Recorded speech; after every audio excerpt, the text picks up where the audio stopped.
was built by the WDBA that wasn't able to be sold for months upon months, which I find amazing since somebody got a $167,000 home for $80,000. And once it was put out to a real estate agent and you paid the $5,100 in commission, it was sold in 20 days. We found and had admissions from people who ran not-for-profits that received money from the city, admissions that they submitted false filings to the city to gain money. They put in for audits that never took place. They put in for insurance that never took place.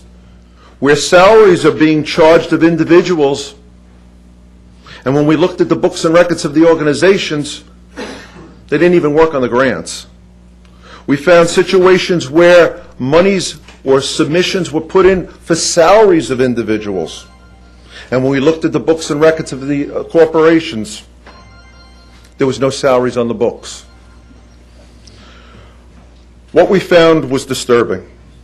The city paid for a summer youth program to have painting done, and found out that in at least one occasion, we don't know the others, but at least one occasion, the city had to pay another $1,600 to get a painter out there to paint the house over again because it was so poorly painted that the youngsters painted the windows of the house.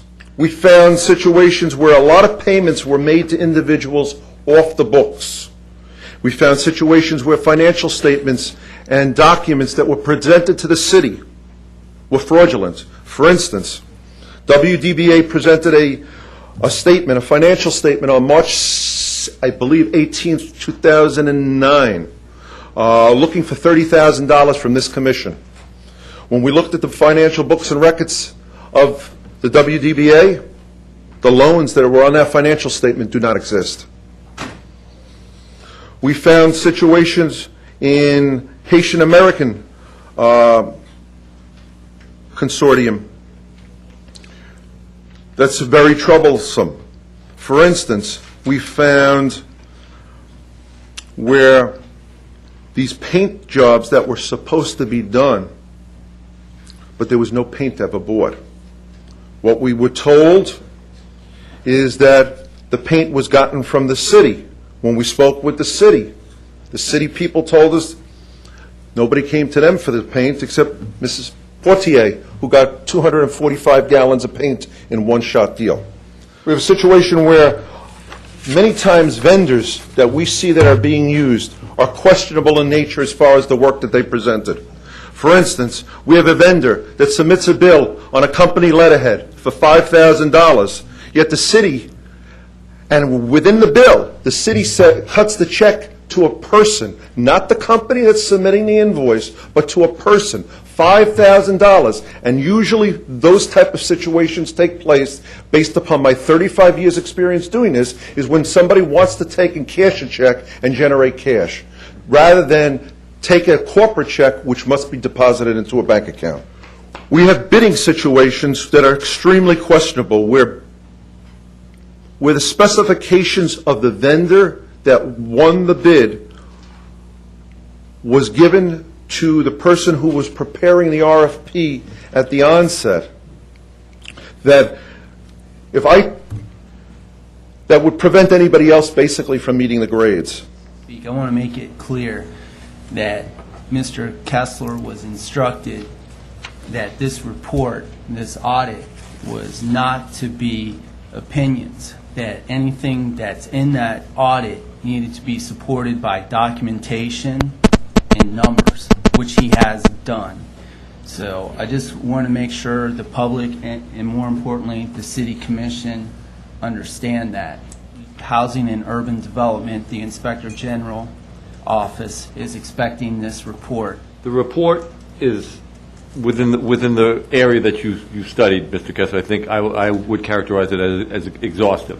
What you studied, the examples you studied was thorough and comprehensive. Mr. Kessler, can you tell me, were you talking about Commissioner Portier getting 245 gallons of paint? That's what I was told, Commissioner. Is it written anywhere? I don't know. I assume in Public Works, since they told me that. They said, did you came with your crew and picked up the 245 gallons? I couldn't sleep with that kind of rumor out on my name. Man, don't you know that's gonna be in the No, media in the morning? wait, just a I don't second. want no stuff like Wait, that on my name. let me I just want finish that my man, comment. Mr. DeBrusco, to call whoever in his paint department. Ma'am, as I indicated, Commissioner Portier, staff has to be very careful how we do any of this, how we discuss this, whether or not it looks like we're trying to, and I don't mean what you're saying, but I want to make sure there's no appearance that the person who came forward to Mr. Kessler about this feels that they are going to be intimidated or be punished for coming forward with that information. I'm gonna have to make a statement so the press can hear me. All right, so I have when never- they're done, Have your own press let them make a statement, okay? My recommendation is that you accept the report and Make a see decision Mr. on whether Kessler to- tomorrow. Mr. Monroe, I But we cannot need to make accept a the dec- report unless, Mayor, that whoever told Mr. Kessler said everybody black came out there, they counted them for me. I have never gone to that place. I got several people, 5 buckets of paint when I would take them on my truck to paint their houses, and that's all. I have never been to Public Works and got over 5 gallons of paint at the time. Now, somebody gonna have to make that clear and not defame my name. I have come too far with a clean character. And if somebody say I got 200 gallons of paint from the city, No, 245. 245 gallons of paint, you know, 225 to correct you, sir. Oh, sorry. Well, no, somebody got to answer that, and I need an answer tonight or in the morning. It's right here. Turn to page Now, 133. But I know something else in the book ain't right since I've been looking on that, but I'm not going through that. I'm talking about my name, me, and who said they gave me 200 gallons of paint. The highest number of paint I ever got from out there was